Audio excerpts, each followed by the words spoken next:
કર્મ અકર્મ અને વિકર્મનું જ્ઞાન જાણે તે પરમાત્માને પામે છે.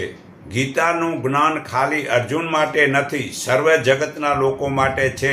તે પહેલું સાંખ્યનું જ્ઞાન પરમાત્માએ રાજ્ય વડે ધૃતરાષ્ટ્રને કહેલું છે યુદ્ધ વખતે, પરંતુ તે ગીતાનું જ્ઞાન અગાઉ મેં સૂર્યને કહ્યું હતું, સૂર્ય પોતાના પુત્ર મનુને કહ્યું હતું, મનુએ રાજા ઈશુકોને કહ્યું હતું. તો આ પરમાત્માએ બે તત્વ બનાવ્યા, એક આત્મા અને બીજી પ્રકૃતિ મૂળ માયા. સત્વ, રજસ અને તામસ આ ત્રણ ગુણોવાળી છે. બુદ્ધિ, મન, અહંકાર પાંચ વિષયો શબ્દ, સ્પર્શ, રૂપ, રસ અને ગંધ. પાંચ જ્ઞાનેન્દ્રિયો કાન, ચામડી, આંખ, જીભ અને નાક. પાંચ કર્મેન્દ્રિયો વાણી, હાથ, પગ અને જનેન્દ્રિય ગુંદા.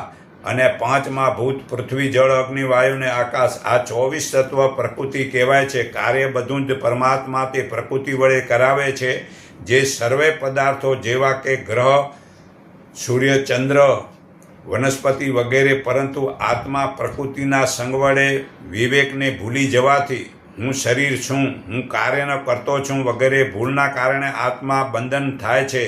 તો આત્મા બંધનમાંથી છૂટે તો જ મોક્ષ પામે છે અને સાંખ્ય જ્ઞાન કહેવાય છે. આત્મા સાક્ષી છે.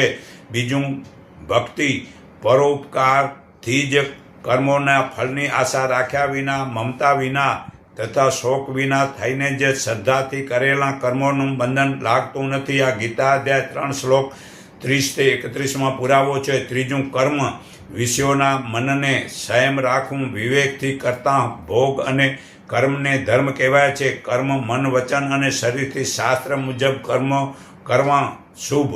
બીજું અકર્મ, અભિમાન, વેર, ઈર્ષા છોડીને ફરજ મુજબના સર્વેના કલ્યાણથી કર્મને અકર્મ કહેવાય છે.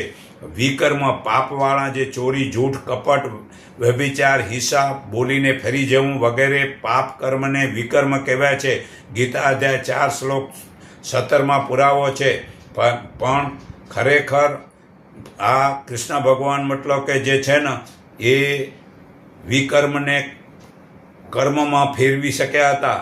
પોતાની પ્રતિજ્ઞા આ દાદા ભીષ્મ મતલબ યુદ્ધ વધારે કર્યું અને તે અર્જુનને મારવા ચાહતા હતા, અને જો પાંડવો જીવે તો કલ્યાણ થાય માટે એ પોતાની પ્રતિજ્ઞા ભૂલીને એ રથનું પેડું લઈને દાદા ભીષ્મની પાછળ દોડ્યા. તો વિકર્મ જાજાના કલ્યાણ માટે વિકર્મ પણ પાપવાળું કર્મ પણ મતલબ કે અકર્મમાં ગણાય છે. તો આવા આશા રાખ્યા વિના પરમાત્માને જે ભજે છે તે શ્રેષ્ઠ જોગી છે. ગીતા અધ્યાય 6 શ્લોક